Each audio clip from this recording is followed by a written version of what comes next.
Greetings all! The green garden guy is incredibly green this morning because I'm celebrating impending coming of spring. Spring, March 21st, it's nearly upon us. And so all good gardeners know spring is an excellent time to be heading into the garden. And I sorta been heading into the garden. It's been rough in the last month or so. I've ended up in the hospital with a blood clot. I ended up then, while in the hospital, contracting one of those antibiotic resistant staph infections in my butt, and I had a giant butt boil, and it's still working. I took 3 different kind of antibiotics to knock it out. Probably 70 years ago that I cut my leg off for this thing. Yeah, it's been a mess. And then my knee went out, and so I'm hobbling around with a sore knee. So I just haven't been my usual rather robust and healthy self this year. Looks like the whole world is sick at the moment. I mean, we got the COVID-19 thing going on, spreading all over the planet. I really feel sorry for the folks in Italy. I've got a lot of friends there. And I don't know how it happened the way it did there, but it's a terrible thing. We need to be more on top of this, and the idea that medical information should be kept secret like Woodrow Wilson did during World War I and was responsible for actually killing millions by suppressing the fact that the troops had the Spanish flu, or by suppressing the fact that if they had war bond drives in Philadelphia, I think it was 14,000 people probably died directly because the government did not come forward to warn them, don't gather like this. And we're kind of on that road right now. We got part of our government saying, nope, keep all the information, out there. Make sure everybody is fully informed. And then you get the rest of them trying to make it top secret.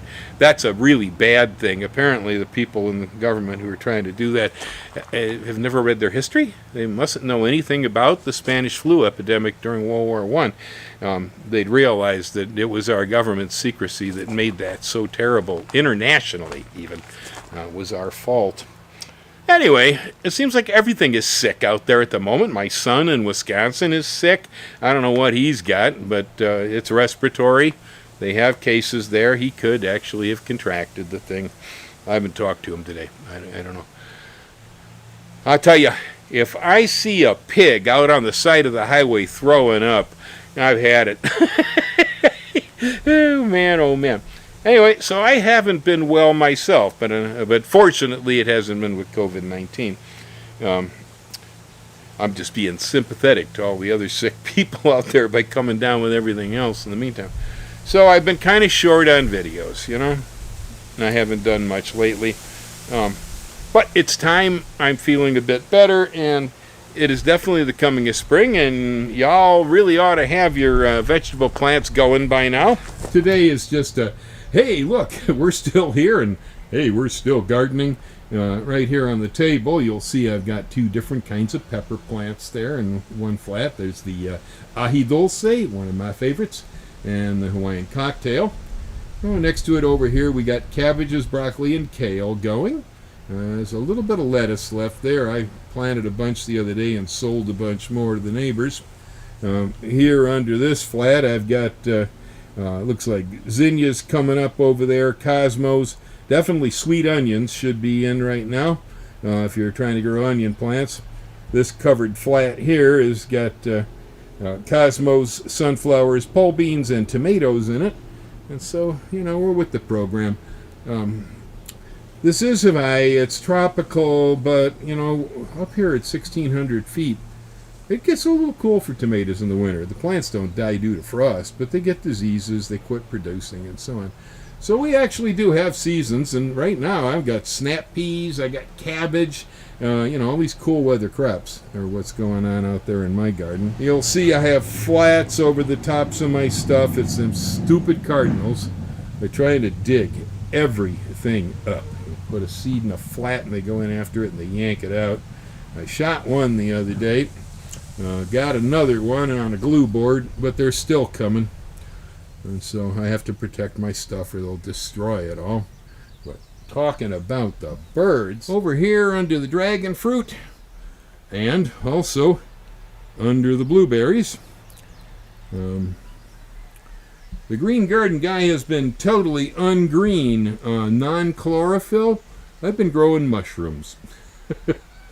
That has actually been my winter project here in the garden, is 6 different kind of fungi that I've been propagating over there with the dragon fruit, using standard garden compost as the media. I'm raising the almond agaric, or otherwise called tropical portobello. I'm sorry I don't have any of them to show you this morning because I ate them all in my eggs for breakfast. They have just started coming up. I put the spawn in back in late December, and they started popping. The almond agaric has.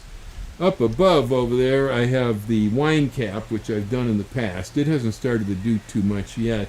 Down over here, though, in this big pile of chips, I've been growing the oyster mushroom. This is the gray oyster. But if you look right here, you see there's a great big divot in the ground there. Yeah, that's either the birds or the rats. I am not sure which, but I'm at a terrible problem because I raised my oyster mushroom spawn on wild bird seed. And when I put it in the chips out here, either birds or rats detected it was there. They dug it all up and they ate it. That's what that hole is there. I had put in 2-pint jars full of grain-based spawn out here, and they really pretty much destroyed all of it. I'm on the warpath. There's the rat bait station sitting over there, but I don't think it's the rats because I've seen the birds out here constantly. They go after anything that looks like seed on this farm. And so I respawned over here, but when I did it, I put it under plastic with a rock so they can't get in there. All right, let's see what's going on here. Oh yeah, look. Woohoo! Yep, it's growing. It's spreading out of sight. A whole patch would look like that if it hadn't been for them stupid birds. Well, like I said, the green garden guy has been completely ungreen. The last several months, non-chlorophyll plants have been my issue. Right here, this is a mushroom grow bag. It's a special bag made of polypropylene that a person can put into a pressure cooker and sterilize without ruining the plastic. It has these little patches on the bags that are vents so that air can exchange. That will keep the bag from exploding because the mushroom, as it grows, gives off tremendous amounts of CO2, and it will actually die in its own exhalations if you can't allow it to respirate. So it has to exhale. Anyway, right here we have a successful failure. This is a bag I started using a small amount of oyster mushroom spawn on wild bird seed. The wild bird seed was cooked inside the bag in a pressure cooker. 2.5 hours is about right for a large bag. And then I took spawn that was purchased, that I brought in here with permits the state allowed me to have. It came from Peshtigo, Wisconsin, Field and Forest Products there. Good guys, good prices, great spawn. But to bring it into the island, you're going to have a permit. You can't bring mushroom spawn here otherwise. Now, once it's here, we can sell it on the island, and part of Green Garden Guy's project is actually raising mushroom spawn so I can sell it to the neighbors, because some of this stuff is so easy. The almond agaric or the wine cap mushroom, really only put down for the wine caps a couple inches of wood chips, the spawn, another inch of wood chips on top. You can cover it with cardboard if you want to, or paper helps. With the almond agaric, just standard garden compost, your own home compost or commercially purchased compost. I have it running through regular potting soil over here underneath my dragon fruits, running like crazy and fruiting. That's the first one to have produced mushrooms for me. Now here, this was successful. As you can see, it ran. I have a beautiful bag full of white mold here, but the birds want the bird seed. And so the next time I do this for outdoor planting, I'm not going to use bird seed as a substrate to grow it. I'm going to use sawdust because the birds won't eat that. It's a nice bag. These smell like almonds. The oyster mushroom smells like almonds. Anyway, ordinarily I would tear this spawn down and spread it over a large area, but because of my problem with the birds and the bird seed, I'm not going to do that. I'm going to put most of this in one small area here, cover the heck out of it, and then try to let it run into the chips. What I've got over here is chips from a local logger who cut trees down over on Joe Hewitt's place, and Joe brought me this load. They're nice, fresh. The chips should not have been infected with other fungi. They should be relatively fresh stuff, probably 3 to 8 weeks old max. Okay. Anyway, here I have my bag of spawn, and I have prepared a site here with wood chips, and basically I'm just gonna, there we go, here it comes, get this spawn out of the bag. There it goes. Check to make sure we don't have any contamination or problems here. Everything looks good. It smells good too. You can tell, you know, with mushrooms a lot of times that if you have the right aroma, you're good. Because like, I can tell if I get an infection of green mold, because the green mold will smell like blue cheese. I mean, I can walk into the house and tell from like a significant distance that I have blue cheese mold growing in my mushrooms, because if you sniff the oyster smells like sweet almonds. Okay, there. Now we've got the spawn. I've broken it up a little bit here and spread it out some. Next, I'm going to push these wood chips over the top of most of it here, make good contact with the spawn so that the spawn will run into the chips. Next, I have found that mushrooms seem to like paper and cardboard. Well, paper and cardboard work really well on most of these. They will actually eat this stuff. So, mulching them helps them grow.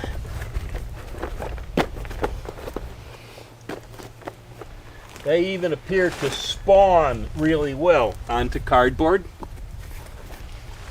Here I have a plastic sack.